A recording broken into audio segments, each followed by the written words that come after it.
Les saludo en el amor del Señor, cada uno de ustedes, hermanos. Dios bendiga sus vidas. Gracias al Señor que podemos estar una vez más persistentes en el tema, ¿no? Si de algo ayuda y apoya haciendo un pequeño análisis de la palabra del Señor, estamos en Pedro, segunda de Pedro, capítulo 1. Ya vamos a la tercera parte porque hemos querido desarrollar un poquito más el capítulo 1. Y así que el Señor nos ayude. Estamos en cuadrangulares.cl en vivo y también en facebook.com/radio.cuadrangulares. Estamos también, como dije, en estos dos lados en vivo y tratando, ¿no es cierto?, de hacer algo, como dije, de poder exhortar, de poder enseñar o de poder aportar un grano de arena para las iglesias, para los hermanos. Recuerden que todos tenemos esa intención, no tenemos otra intención que edificar el cuerpo de Cristo, ¿ok? Así que vamos entonces, hermanos, vamos a ver, ya estamos en la mitad del capítulo 1, voy a ir en el versículo 10 y 11. Vamos a hablar un poquito, hablando de nuestra vocación y la elección, ¿no es cierto? Que dice Pedro, hagamos firme nuestra vocación y elección. Dice, por lo cual, hermanos, tanto más procurad hacer firme vuestra vocación y elección, porque haciendo estas cosas no caeréis jamás, porque de esta manera os será otorgada amplia y generosa entrada en el reino eterno de nuestro Señor y Salvador Jesucristo. Aquí, ¿cómo podemos estar seguros, hermanos, de que Dios nos ha llamado y que somos elegidos? ¿Cómo podemos ver ese tema? Ahí vemos, la palabra misma lo dice, haciendo estas cosas. O sea, las que se hablaron en 1 de Pedro, ¿no es cierto? Versículos 5 y 7 al 7, cuando hablaba de la fe, de la virtud, conocimiento, dominio propio, paciencia, piedad, afecto fraternal, amor. Entonces, al ver estas cosas en nuestras vidas, sabemos que nuestras vidas se están haciendo más como la naturaleza de Jesús. Claro, a medida que vamos avanzando, comprobamos, hermanos, que hemos sido transformados por el poder de Dios. Y demuestra, hermanos, que estamos siendo conformados, en el fondo, a la imagen de su Hijo, como dice Romanos 8:29. Entonces, es posible para una persona que no es salva hacer deberes morales, y eso es muy probable, ¿no? Que una persona que no conozca al Señor sea una muy buena persona, pero estas cosas, cuando dice estas cosas, Pedro escribió de asuntos del corazón, ¿ya? Y debe de ser evidente en todo aquel que ha nacido de nuevo. Simplemente si somos llamados, ¿ya? Si somos elegidos y después somos nacidos de nuevo, y si somos nacidos de nuevo, se demuestra, ¿no es cierto?, en la manera en que vivimos. Y eso tiene que quedar clarito. Sin embargo, se va a preguntar y se preguntará, ¿por qué es la vocación puesta aquí antes de la elección? Primero es vocación y después elección, siendo que la elección es eterna y el llamado toma un lugar en el tiempo. ¿Te fijas? Entonces, se podría contestar, hermanos, porque la vocación es primero para nosotros, ¿no es cierto? Lo primero que tú y yo podemos saber es el tema de la vocación. Porque saber si somos elegidos, ya hasta, ¿cómo no podemos saber eso, si somos elegidos, hasta que sentimos que somos llamados? Claro. Eso es lo primero que viene a nosotros. Entonces debemos primeramente demostrar nuestra vocación. Entonces, si somos, ¿no es cierto?, lo primero es nuestra vocación y después nuestra elección. Y seguramente la elección es segura. Entonces vemos, hermanos, que porque haciendo estas cosas no caeréis jamás. Cuando empezamos a buscar estas cosas, en el fondo nos mantenemos sin tropiezo. Vamos en un crecimiento continuo, un progreso continuo en esta vida cristiana, ¿no es cierto?, a la cual el Señor nos llamó. Y obviamente esta es la manera más segura de evitar el tropiezo. Lo más seguro de eso es evitar el tropiezo. Entonces, porque la palabra dice, porque de esta manera os será otorgada amplia y generosa entrada en el reino eterno de nuestro Señor y Salvador Jesucristo. Entonces Pedro les recuerda a sus líderes de la gran recompensa y de una vocación y elección hecha firme. Entonces dice, entrarán en el cielo. En el fondo está diciendo Pedro, entrarán al cielo de una manera gloriosa y no así como por fuego, así como raspando, ¿no? Entonces hay dos maneras de entrar por un puerto. Ahí les voy a poner un ejemplo. El barco puede entrar a un puerto anegado, alocado, solo se mantiene a flote por el trabajo continuo de las bombas, o puede entrar con todas las velas desplegadas. O sea, en primera instancia estamos hablando de un barco que viene así como apenas, ¿no es cierto?, hundiéndose y todos los marinos luchando para que el barco no se hunda, pero la otra entrada es un barco con todas sus velas desplegadas, ya su pendón flotando en la punta del mástil, ¿ya? Y esto es lo que el apóstol desea para sí mismo y para quienes él se dirige. ¿Ya? Deseaba que se les administrara una amplia y generosa entrada. Eso lo dice Meyer, ¿no? Una amplia y generosa entrada. O sea, no entramos apenas. Que eso es complicado, hermanos. Entrar así como por fuego, así como salvándonos así apenas, ¿no? Que Dios nos ayude en eso. De hecho, Meyer también escribió que la idea de amplia y generosa entrada era verdaderamente una entrada de decoro, digamos. La idea era de un conquistador romano, ¿ya? Llegando a la ciudad, bienvenido por cantantes y músicos, quienes se iban uniendo, ¿no es cierto?, a él en una procesión feliz y gloriosa a la ciudad. Yo creo que eso es lo que deseaba Pedro para cada uno de nosotros, los creyentes, los que hemos nacido de nuevo, que podamos entrar, que tengamos una amplia y generosa entrada al reino de los cielos. Entonces, así, la pregunta es, ¿así será tu entrada al cielo o va a ser ahí nomás? Y de repente cuando le preguntamos a alguno de ustedes, si usted muere hoy día, ¿se va al cielo? Algunos dicen, no sé, sí, a lo mejor. No, tenemos que estar total y absolutamente seguros porque hemos confiado y creído en el Señor. ¿Entrarás salvado así como por fuego o recibirás una linda recompensa? ¿Entrarás desconocido o serás recibido por mucha gente que tú hayas sido de bendición para ellos y que seguramente te estarán esperando? ¿Ya? Entonces, hermano, dice, os será otorgada. Solo un pensamiento más. Vamos a ver aquí un poquito más. Se dice que la entrada será ministrada a nosotros.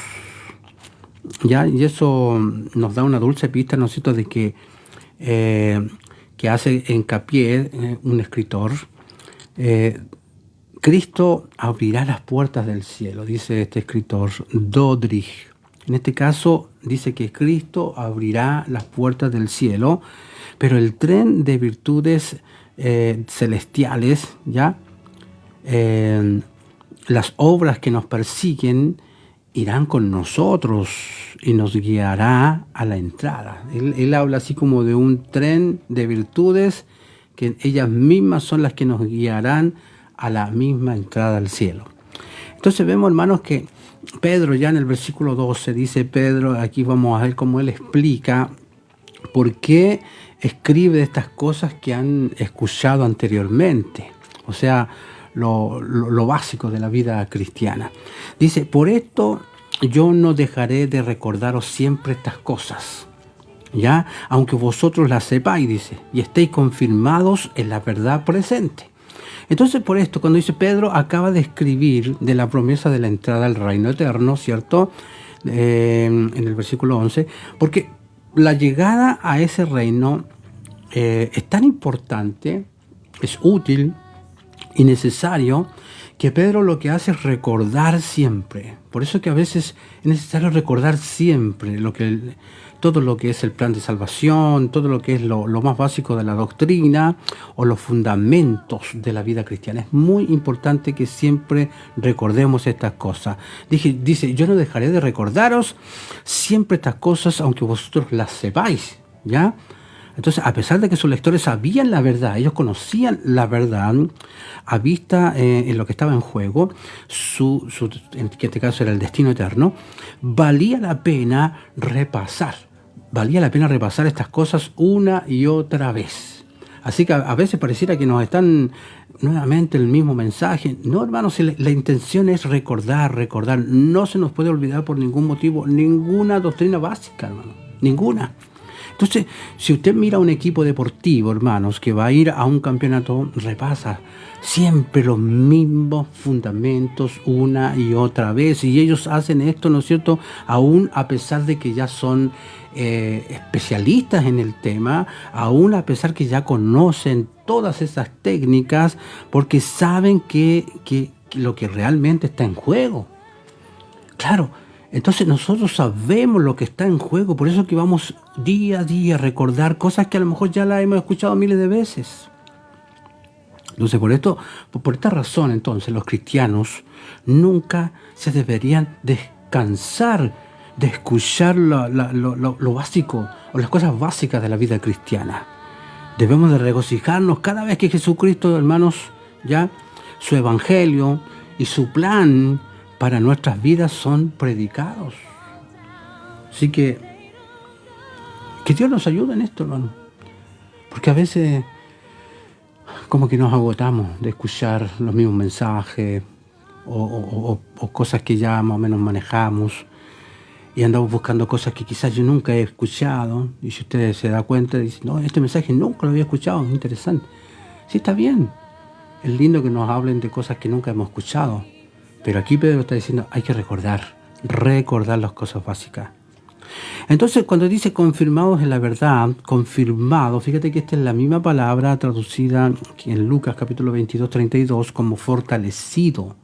¿Ya? Cuando Jesús le dijo a Pedro, tú, una vez vuelto, confirma a tus hermanos. Y aquí Pedro cumplió con la orden de Jesús. En el fondo, Él nos confirmará y fortalecerá al recordarnos a lo básico de la vida cristiana. Amén. Entonces, en ese sentido, por favor, tenga paciencia. Si vamos al versículo 13 y 14, vamos a ver la urgencia del corazón de Pedro. Aquí vemos a Pedro con una urgencia que tenía dentro de su corazón.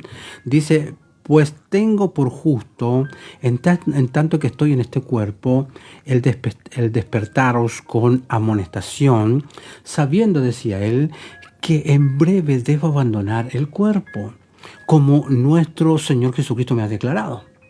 ¿Ya? Entonces, por lo que está en juego, Pedro sabía que era justo, ¿no es cierto?, el recordar a la gente constantemente, especialmente porque sabía que los días de esta vida terrenal llegarían a su fin prontamente, digamos. Permítame. Entonces vemos, hermanos, que en breve debo abandonar el cuerpo, decía. En breve debo abandonar el cuerpo. Y aquí que habla de una tienda, fíjate. Pedro no consideraba su cuerpo como algo más que una tienda, ¿no? Una tienda es un lugar temporal, fíjate. Un lugar temporal en donde vivir, ¿ok? Un lugar temporal en donde vivir.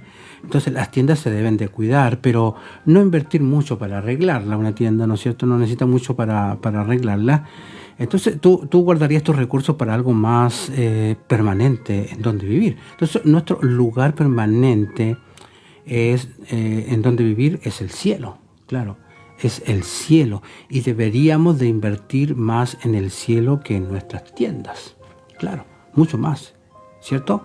Entonces, hermanos, a veces invertimos tanto en lo terrenal, hermanos, y se nos olvida que la eternidad, es para siempre, nunca se va a acabar. Por lo tanto, debemos centrar nuestros ojos y toda nuestra atención en lo eterno, ¿Ok? Entonces, ¿cómo sabía Pedro, ¿no es cierto?, que en breve él iba a abandonar el cuerpo? Bueno, quizás fue porque simplemente estaba ya envejeciendo, puede haber sido porque el fuego de la persecución estaba más o menos grande, se estaba poniendo más caliente día a día el tema de la persecución que estaba alrededor de él. Entonces, y de hecho la historia de la iglesia nos dice que Pedro sí murió como mártir. Ese antecedente lo tenemos. Dice que murió como mártir. Entonces, nuestro Señor Jesucristo se lo había declarado. Y lo podemos ver en Juan capítulo 21, 18 y 19. Se lo declaró el Señor. Entonces, esto demuestra que Pedro creía que las palabras proféticas de Jesús obviamente se iban a cumplir por completo. Así que Jesús demostró a Pedro que él moriría como mártir. Y fíjate que Pedro lo creyó, lo aceptó. Y aún si él deseara que solo fuera algo simbólico. Sin embargo, él, amén, Señor. Si así tiene que ser, así sea. Entonces ya en el versículo 15, Pedro se prepara para el futuro y comienza a decir lo siguiente.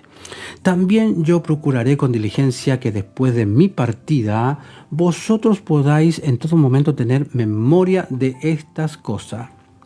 ¿Ya?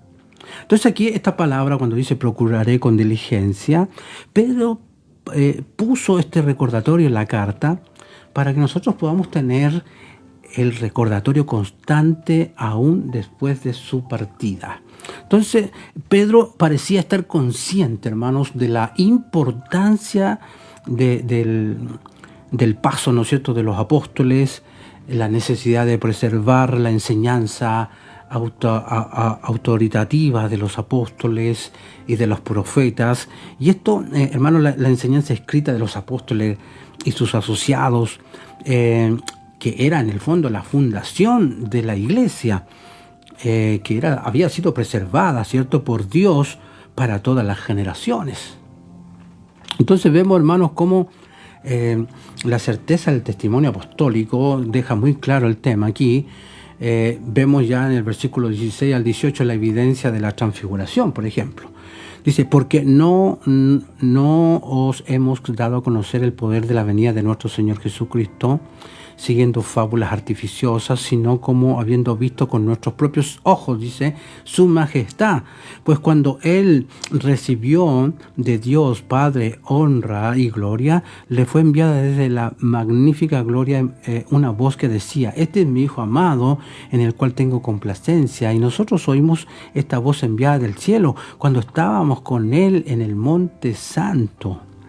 Entonces Pedro declara solemnemente que el testimonio de los apóstoles, o sea, un testimonio por el cual soportaron tortura y dieron su vida, no fueron basadas en fábulas, no fueron basadas en mentiras, a medias, sino un testimonio ocular. Ellos vieron con sus ojos, ellos habiendo visto, dice, con sus propios ojos su majestad.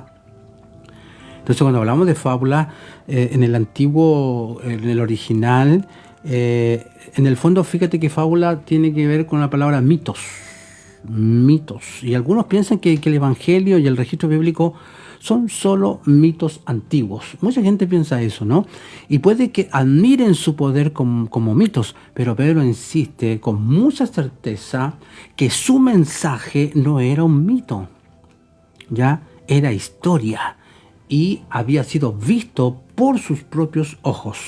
Entonces aquí notamos, hermanos, cómo la evidencia, la certeza del testimonio apostólico era impresionante. Entonces podemos reconstruir con mucha exactitud los acontecimientos históricos, podemos hablar de la historia, de los testimonios de aquellos que han visto. Dice que aquellos que vieron con sus propios ojos, quienes deben de ser checados, ¿cierto?, para asegurarse de que estaban diciendo la verdad. Entonces los apóstoles y los escritores, hermanos del Nuevo Testamento, fueron checados por siglos. ¿Y qué se han encontrado? Se han encontrado que son absolutamente veraces. Veraces, y ahí podemos ver que la palabra es cierta absolutamente por todos lados. ¿Ve? Entonces, hermanos, cuando él dice, cuando vio Pedro cuando él ¿En qué momento vio la majestad de Jesús? De hecho, hubo muchas ocasiones en que Pedro vio la majestad de Jesús, pero probablemente una fue la que sobresalió en su mente, seguramente, y fue la transfiguración de Jesús, que fue registrada en Mateo 17, Marcos 9, Lucas 9 también. Sabemos esto porque Pedro cita ya lo que el Padre le dijo a Jesús en la transfiguración. Dice, este es mi Hijo amado, en el cual tengo complacencia. Entonces, en la transfiguración Jesús fue transformado en gloria ante algunos apóstoles, no meramente cambiado en apariencia externa. El efecto fue muy llamativo. Y recuerda usted, hermano, que Jesús se hizo tan brillante en apariencia en la transfiguración que era difícil ver a Jesús. El brillo, ¿no es cierto? Como dice Mateo 17:2, el brillo, en este caso, fue como el brillo del sol. Entonces puede que esta gloria resplandeciente no sea un nuevo milagro, sino una pausa de un milagro que estaba en curso, pero el verdadero milagro fue que Jesús, por la mayor parte del tiempo, pudo evitar manifestar su gloria. Era como que en cualquier minuto se escapaba esto, pero no fue así. Él se mantuvo, ¿no es cierto?, hasta los momentos indicados. Entonces, en la transfiguración, hermanos, el Padre habló desde el cielo para declarar su aprobación y gozo en Dios el Hijo. Mientras Pedro escribía esto, hermanos, sentimos que las palabras aún resonaban en sus oídos, porque en la transfiguración, ¿no es cierto?, al parecer se comete un error de hacer a Jesús igual que a Moisés y a Elías, quienes parecieron junto a él. Y recuérdese que ellos eran hombres, ¿ya? Jesús era divino, ¿no? Entonces estas palabras del cielo eran importantes cuando él dice, este es, y se refiere a Jesús. Entonces fueron muy importantes porque Jesús le acababa de decir a sus discípulos que él tenía que ser crucificado y sus seguidores también tenían que tomar su cruz y seguirlo. Así que sus discípulos necesitaban esta palabra de certeza. ¿Para qué? Para seguir confiando en Él. Y necesitaban escuchar que Jesús aún agradaba al Padre, a pesar de que había dicho que sería crucificado. Entonces, estas palabras del cielo también pusieron claramente a Jesús por sobre la ley de los profetas. Entonces Jesús no era solamente otro o un mejor dador de la ley o profeta, un profeta más. Él era el Hijo amado. Eso queda claro, ¿no? Y esencialmente la voz del cielo era una reprensión para Pedro, en el fondo, que está en Marcos 9:7. Sin embargo, ahora lo que una vez fue una reprensión se ha convertido en un dulce recuerdo. Entonces vemos cómo Moisés y Elías aparecieron con Jesús porque representaban a los que estaban, ¿no es cierto?, estaban atrapados con Dios. Y ellos representaron en el fondo la ley. Cuando hablamos de Moisés y cuando hablamos de los profetas, hablamos de Elías. Entonces Moisés y Elías también se figuraban juntos con la profecía, con una fuerte conexión con los testigos de Apocalipsis, capítulo 11. Entonces dice, y vosotros oímos esta voz enviada del cielo. Así que fue increíblemente para Pedro y para los discípulos al ver a Jesús transfigurado, hermano, y glorioso. Entonces fue increíble para ellos escuchar esta voz enviada del cielo. Fue impresionante. Entonces, sin embargo, la experiencia por sí misma no fue la que transformó sus vidas. Acuérdense, hermanos, que solo al nacer de nuevo por el Espíritu Santo fue lo que transformó la vida de ellos, dándole audacia sin límite, ¿no? Entonces la transfiguración fue increíble, pero era una experiencia que iba a pasar, ya hasta que nacieran de nuevo. Ahí ocurre, ¿no es cierto?, la transformación verdadera de cada uno de sus seres internos, ¿no? Entonces, vemos que ya en el versículo 19, vemos la evidencia de la profecía cumplida, cuando dice, tenemos también la palabra profética más segura, a la cual hacéis bien en estar atentos, como una antorcha que alumbra el lugar oscuro, hasta que el día esclarezca y el lucero de la mañana salga en vuestros corazones. Entonces aquí la experiencia de Pedro, hermanos, en la transfiguración, como dije, fue increíble, pero aún más segura que la experiencia personal de Pedro es el testimonio de la palabra de Dios acerca de quién era Jesús. Entonces el cumplimiento de la palabra profética, dice, más segura, es un testimonio absolutamente seguro y confiable de la verdad de las Escrituras. Por eso que ame las Escrituras. Yo he aprendido a amar las Escrituras profundamente. ¿Ya? Clark, por ejemplo, decía, tomado de acuerdo a la traducción común, parece decir que profecía es una evidencia más segura de la revelación divina que los milagros, y así ha sido entendido. ¿Ya? Entonces, a lo cual hacéis bien, decía la palabra, en estar atentos. Entonces, cuando consideramos el testimonio profético a Jesús, hacemos bien en estar atentos. Hay al menos 332 predicciones, hermanos, distintas, 332 predicciones que son distintas en el Antiguo Testamento, con referencia al Mesías, ¿no es cierto? Y que Jesús cumplió, hermanos, al pie de la letra, a la perfección. Así que la combinación de esta evidencia, desde el punto de vista estadístico simple, es absolutamente abrumador. Entonces, ahí, con eso nomás estamos... No hay ni un ápice de duda, hermanos, de que la palabra de Dios es absolutamente real, viva, eficaz, poderosa, hermanos. Así que, hermanos, dice, como una antorcha que alumbra el lugar oscuro. Entonces, con razón, Pedro puede decir que la palabra es segura y que es una antorcha que alumbra. Habla de la palabra, ¿ves? Que es una antorcha que alumbra, es algo a lo que nos debemos de aferrar.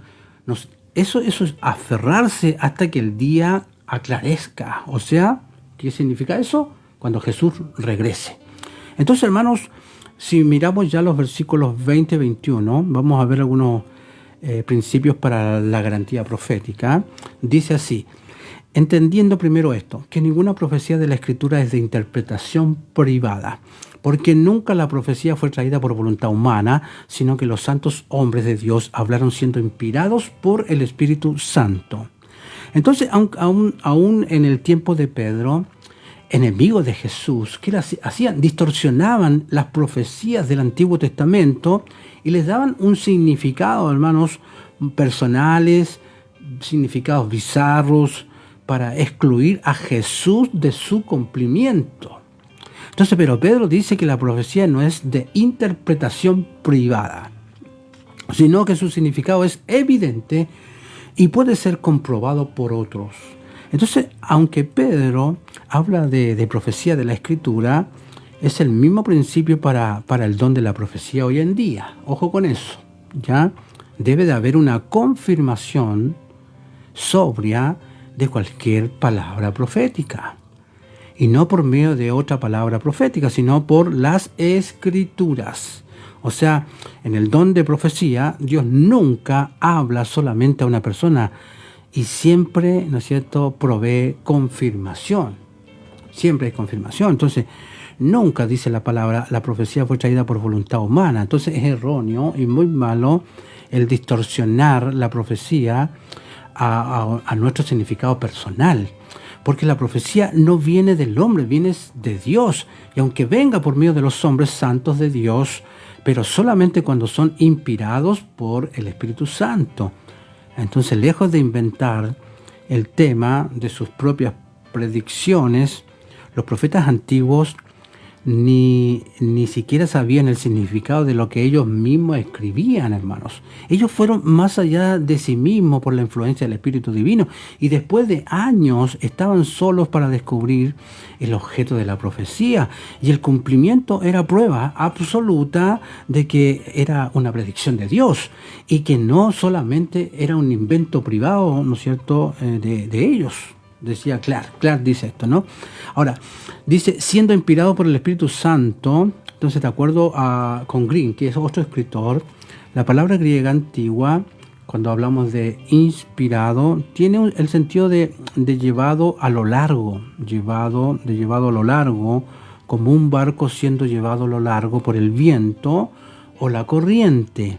Entonces la misma palabra es usada para un barco en Hechos capítulo 27, y es como si los escritores de las Escrituras elevaban, ¿cierto?, sus velas en cooperación, mientras Dios y el Espíritu Santo los llevaba a lo largo en la dirección que Él deseaba.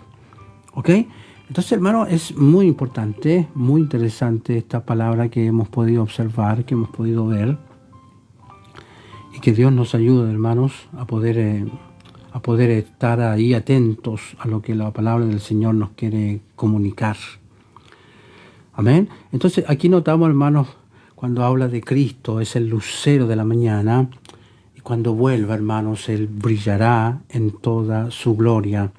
Y hasta aquel día tenemos las Escrituras como una lámpara. Damos gracias a Dios por eso. Tenemos las Escrituras como una lámpara, y el Espíritu Santo, ¿no es cierto?, para iluminar, hermanos, las Escrituras y para guiarnos a buscar la verdad. Así que Dios nos ayude cuando leemos la Biblia. Oremos al Señor para que Él la revele, la muestre. Más bien que revelar, la otra palabra es más adecuada. Iluminar. Que Él ilumine en nuestros corazones su Escritura y nos guíe en ir acertadamente detrás de la verdad correcta, ¿no es cierto? Entonces vemos, hermanos, que los santos varones de Dios, se dice que hablaron siendo inspirados por el Espíritu Santo. Entonces ahí vemos que significa, hermanos, que las Escrituras no vinieron como una consecuencia del trabajo creativo, ya de la propia invención o interpretación privada de los profetas. No, Dios inspiró a los que escribieron, así que su mensaje es auténtico y es confiable.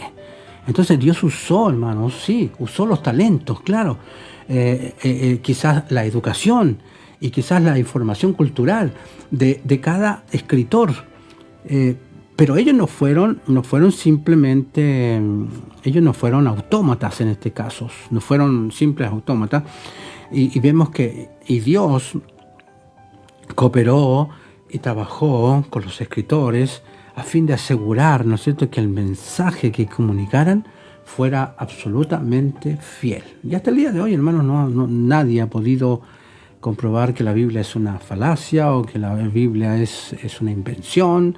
No, porque cada profecía ha ido cumpliéndose al pie de la letra. Que el Señor nos bendiga en este día. He terminado entonces con el capítulo 1. Siempre, hermanos, un capítulo usted le puede dar para todo un mes, quizás para todo un... Hermanos, hay tanto que sacar. Por eso que yo rescato lo más importante, quizás algunas pinceladas nada más. Pero yo le invito a estudie la palabra, no deje de estudiar la palabra. Aunque no es muy notorio, como ya he dicho, muy poca gente le interesa, muy poca gente está detrás de esto. Pero yo les aconsejo, mientras más estudie las Escrituras, la palabra del Señor, más seguro, más impulsado a la santidad va a ser, mucho más bendecido por el Señor mismo. Amén. Un abrazo entonces, que Dios les bendiga grandemente, y nos estamos viendo ya mañana nuevamente, ya con el capítulo 2 de Segunda de Pedro. Un abrazo, hermanos, a cada uno de ustedes.